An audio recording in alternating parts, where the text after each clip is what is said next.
सकाळपासूनच मुंबईसह उपनगरात मुसळधार पाऊस बरसला। उद्याही मुंबईसह उपनगरात मुसळधार पावसाचा इशारा देण्यात आला। तर रत्नागिरीला रेड अलर्ट हा जारी करण्यात आलाय। पालघर, ठाणे, रायगड, सिंधुदुर्गला पावसाचा ऑरेंज अलर्ट देण्यात आलाय। तर विदर्भात 6 जिल्ह्यांना रेड अलर्ट जारी करण्यात आलाय। पुणे, कोल्हापूर आणि साताऱ्यातील घाटमाथ्यावर मुसळधारेचा इशारा देण्यात आला। गरज असेल तरच घराबाहेर पडा असं आवाहन मुंबईकरांना महापौर रितू तावडेंनी केलं। तर पालघर जिल्ह्यात उद्या सर्व शाळा महाविद्यालयांना सुट्टी जाहीर करण्यात आलेली आहे।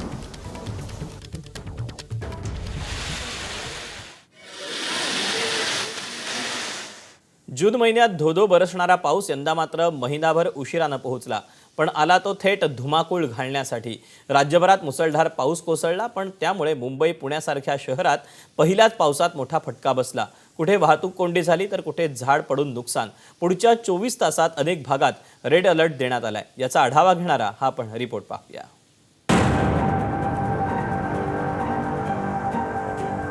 पाऊस, पाऊस आणि फक्त पाऊस। उशिरा आलेला आणि आता सर्वदूर बरसत असलेला हा पाऊस, पण याच पावसानं जुलै महिन्याच्या पहिल्याच दिवशी राज्यात धुमाकूळ घातला।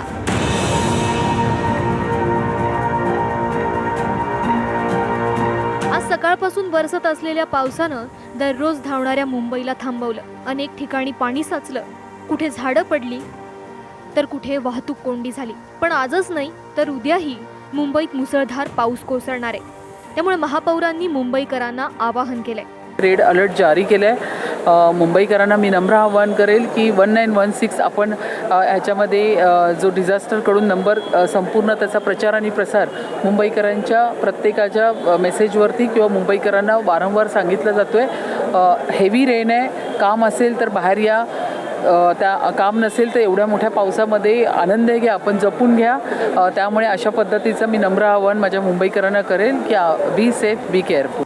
मुंबई शेजारच्या ठाण्यातही पावसानं सर्व काही ठप्प करून टाकलं। ठाण्यातही अतिवृष्टीचा इशारा देण्यात आलाय। पालघरमध्ये तर अतिवृष्टीमुळे उद्या सर्व शाळांना सुट्टी देण्यात आली आहे। जिल्हाधिकाऱ्यांनी तसा आदेशच जाहीर केलाय।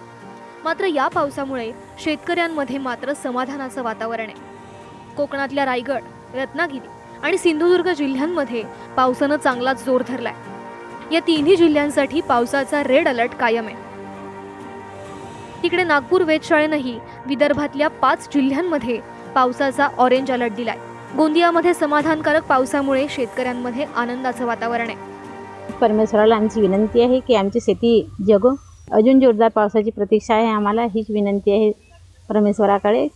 आमच्याकडे पाणी आलेलं आहे आणि पेरणीला सुरुवात केलेली आहे, पण अजून काही भागांमध्ये पाणी आलेलं नाही आहे। तिकडे पण पाणी येऊ आणि पेरणीला सुरुवात हो, हीच परमेश्वराला विनंती आहे। काल रात्री पाऊस आला आहे, तर आम्ही पेरणी करत आहोत। खूप आला आहे आणि त्याच्यानंतर अशी आहे परमेश्वराला स्वइच्छा आमची की अजून जोरदार पाऊस येण्यात यावी आणि जोरदार फसल होण्यात झाल्या पाहिजेत। कितीतरी दिवस निघून गेले पण पाऊस येत नाही। आता पाऊस आला तर पेरणी करत आहे। पुण्यामध्ये आज झालेल्या पावसामुळे अनेक ठिकाणी झाडं कोसळली। बाजीराव रस्त्यावर झाड कोसळतानाचं दृश्य थरकाप उडवणारं होतं।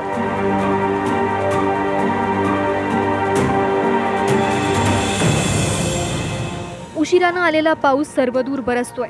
मात्र पावसाचा हा मुक्काम पुढचे काही दिवस असाच कायम राहून जलाशय भरावेत आणि पाणी टंचाईचं संकट दूर व्हावं हीच अपेक्षा। ब्युरो रिपोर्ट, ABP माझा।